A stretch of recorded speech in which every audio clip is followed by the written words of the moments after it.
I'm Akash, and this is your News of the Week for the week of August 1st to August 7th, 2021.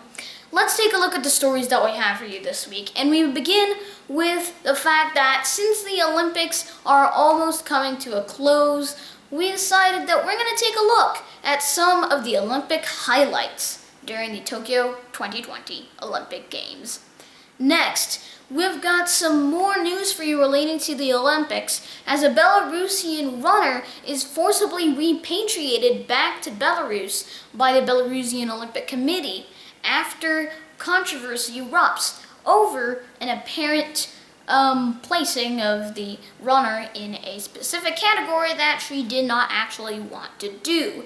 We'll talk a little bit more about that in just a moment, but first, let's take a look at a couple of other stories that we have for you this week, including the fact that new allegations rising against New York Governor Cuomo over sexual harassment has actually been confirmed to be true by an investigation made by the New York Attorney General. And it's gone to the point where even the President Biden has called on Governor Andrew Cuomo to resign from office.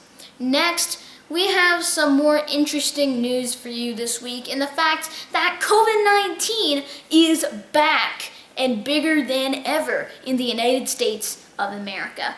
And finally, the California's largest single-source wildfire in its history, the Dixie Fire, has actually destroyed 2 cities, and might even be set to destroy many more. Now, let's take a look at each of these stories into further detail, beginning with the Olympics. Now, as you may know, the Olympics this year are almost coming to a close, and so with just 1 day left before the closing of the Olympics, I thought it'd be a good time to take a look at the Olympic tally, for example. So let's take a look at the Olympic medal tally. And of course, the ones that are at the top are China with the largest number of gold medals at 38. Next, America with the largest number of medals overall at 105. And of course, the host country, Japan, swiftly at 3rd in gold medal count with 25 golds and 54 medals overall. And now, here's something that I'm very excited to say. Just today, Indian Neeraj Chopra officially won the javelin throwing tournament, earning gold for the first time since 2008, and becoming the first ever Olympic track and field gold medal winner in Indian history, which is so awesome.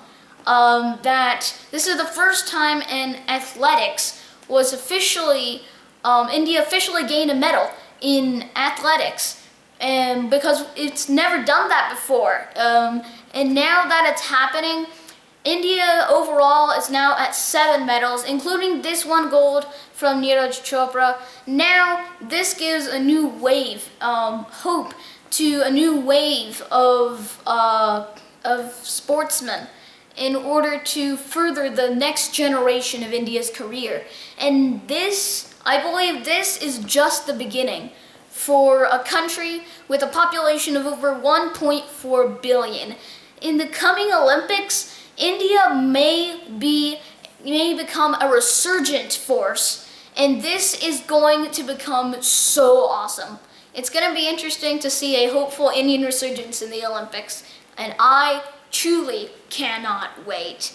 This is so awesome, as India has bagged 7 total medals in the Olympics, one of which gold today. That is so awesome. Now, the next one I want to talk about relating to the Olympics relates to a man called Eddie Alvarez. Now, back in 2014, he loved speed skating, and he got into it, and in Sochi in 2014, he actually won a silver with the rest of the U.S. speed skating team in the relay race in the Olympics.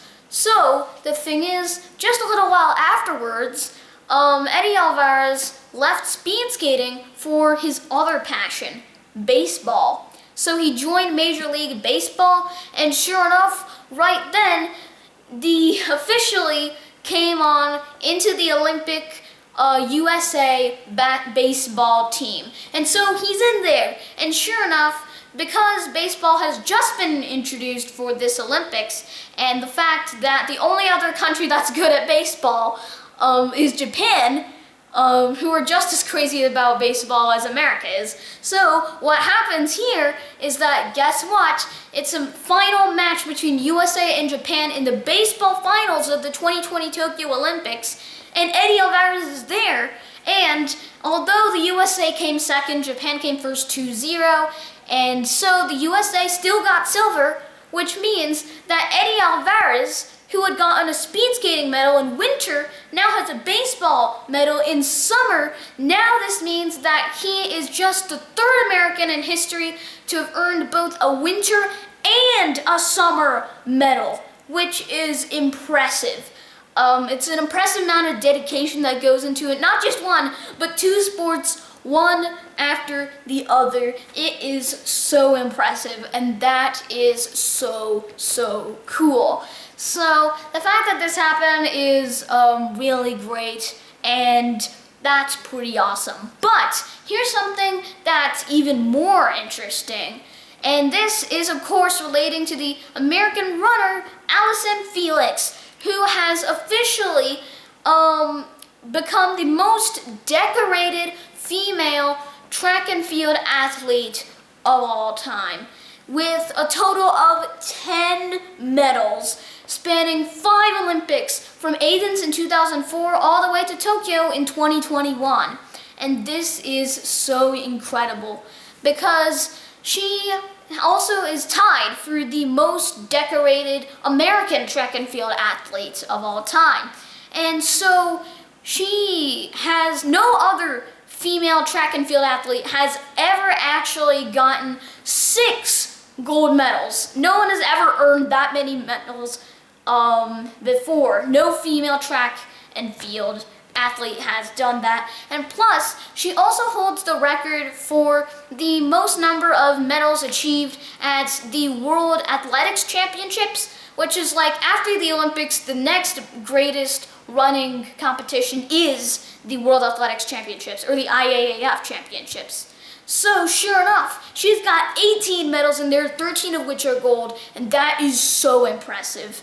Now, the next one I want to talk about relates to America's gymnastics superstar, Simone Biles. Now, you may know that she withdrew from several gymnastics events, like the individual all-around, the vault, uneven bars, the floor, and so on, due to mental health concerns. It's actually a case of the twisties, which is a phenomenon in some gymnasts where you suddenly lose the spatial consciousness in midair, and suddenly it's a lot harder to perform more difficult tricks. And so it might even lead, because it's your spatial consciousness, doing flips and tricks in midair. So it requires both your mind and your body to work together. And if your mind doesn't feel like doing it now, and it's just not working right with your body, then things aren't going to work well. And that's what the twisties is. And that's why Simone Biles withdrew. But she isn't going to go out from Tokyo 2020 without a fight.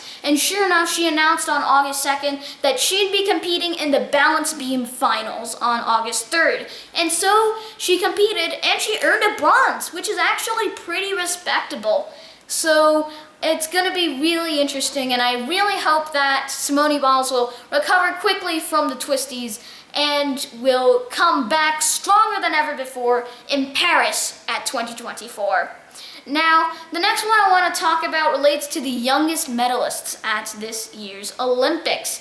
And sure enough, they're all 13-year-olds and 12-year-olds in skating. So skateboarding is a very exciting category of competition in this Olympics. And so that's what's taking place right now. So, to be honest, the park skateboarding, both the silver and the bronze were taken by a 12-year-old and a 13-year-old. The 13-year-old's Guy Brown. from representing Great Britain. And man, the fact that these are so young is so incredible. And if you're wondering who the first place is, she was a 19-year-old representing Japan. And also, one other one I want to mention is the fact that in street skateboarding, the champion was just another 13-year-old Momiji Nishia, also from Japan. And so that is just so impressive for the skateboarding categories. These are the youngest medalists there. Plus the youngest overall competitor at the Olympics this year is 12-year-old Syrian table tennis player Hand Zaza as well. And now let's take a look at one final Olympic-related topic for this week's News of the Week. And so it is relating to the fact that the Belarusian Olympic Committee has pretty much decided to disqualify a runner from the races and from the Olympics, and is forcibly attempting to repatriate her back to Belarus. Instead, she gets the attention of police officers and manages to earn a humanitarian visa over to Poland. And so that is where she has sought asylum. So what exactly has gone on here? Well, the thing is, this is Christina, and she actually competed in several events in track and field. And the thing is, one day she posted a video to her Instagram explaining that she was forcibly being put into I believe the 4x400 meters relay race, a race which she had never done before and probably didn't want to do either, because she'd probably know it may not as well turn out good for her and also for the Belarus team. So what's happened here is that she refused to do so, and she talked about it on her Instagram on a video. And so what happened immediately afterwards, after she uploaded that onto her Instagram, is that the Belarusian Olympic Committee simply decided to just sack her from the team and forcibly repatriate her and get her right back to Belarus and stay there. So pretty much the Belarusian Olympic Committee has decided to disqualify someone from the Olympics because they didn't want to participate in a race they've never actually done before in history. So what's happened now is that she really did not want something like this to happen. That makes sense, of course.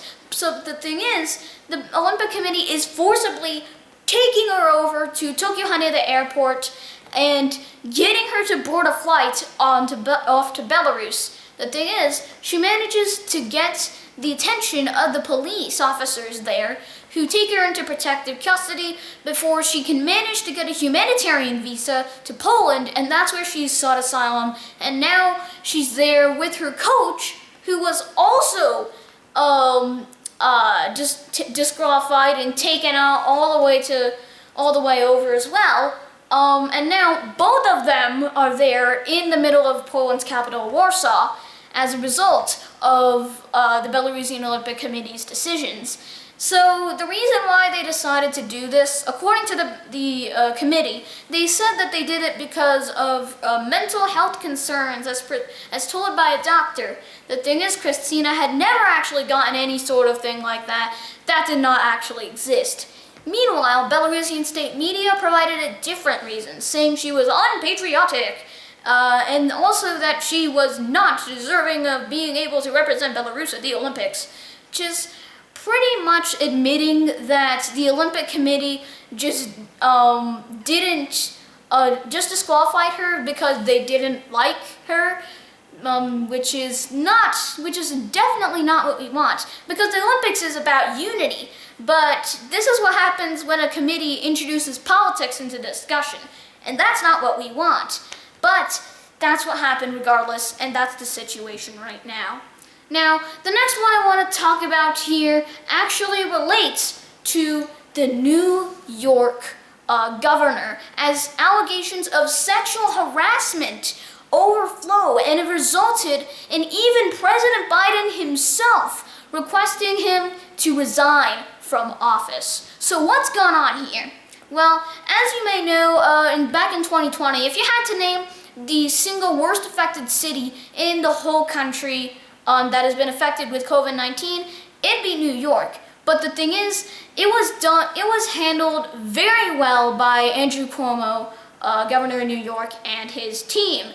And he was very much praised for his handling of the situation. The problem is, just a little while later, there were two issues that started to come up. Even after he'd written a book about the whole thing, about the whole ordeal, there were allegations that the numbers that were written there were actually lower than what they really were. And then came the sexual harassment allegations from multiple women. And so these started to pile on and on and on and on. And now this is what is majorly affecting everything right now, as things are going on. So what happened then was, well, there started to be investigations. So the New York Attorney General, T.D. James, said that, hey, we might have to do an independent investigation on this right now. And so Governor Cuomo himself just said, okay, sure, you can do that. And so he signed the legislation that would allow for such a investigation to take place, and it took place, and the result was a 5-month-long process that involved interviewing over 179 different members of Cuomo's team and whatnot, proving that the workplace was one of intimidation and fear. And also that, yes, Governor Cuomo did indeed sexually harass multiple women. And so this right here pretty much blew the whole cover off. And so now, as a result of this, pretty much no matter if you're Democrat or Republican, it doesn't matter. Everyone is now mounting the pressure on Governor Cuomo to resign as a result of these allegations and what has gone on as a result of the report published by the New York Attorney General.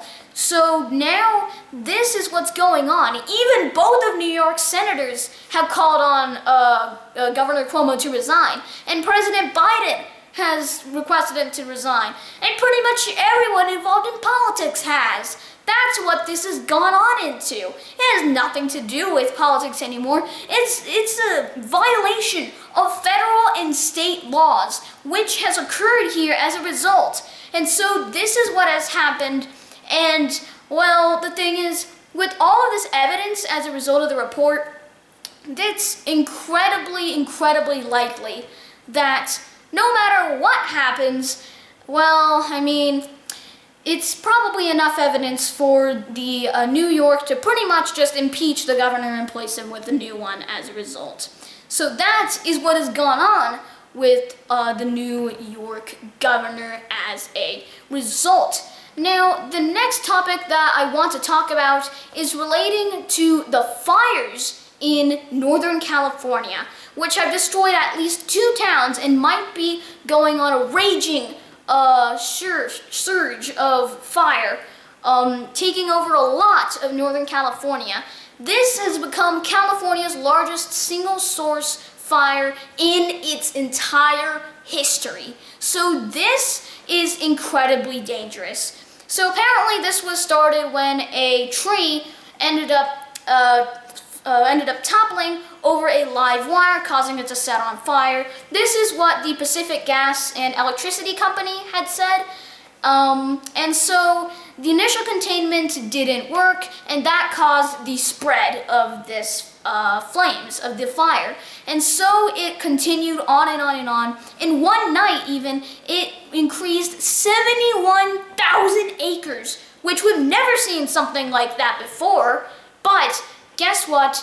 It actually happened. And so now this right here has gone on to such a bad situation that this invaded and took over and destroyed almost over 3/4 of 2 cities, Canyon Dam and also Greenville. So both of them have been destroyed by this fire, and it's taken over everywhere. So everyone in the area, make sure to stay safe. This right here is such a dangerous thing that has resulted as a result of this flames that have happened. This right here is incredibly dangerous, and so everyone in the area, I would very much encourage you all to stay safe, take every possible precaution, because it's very much required at this time. Now, that is all of your news of the week for the week of August 1st to August 7th, 2021. I'm Akasha Cody. Thank you very much for joining me, and I'll see you soon. Goodbye.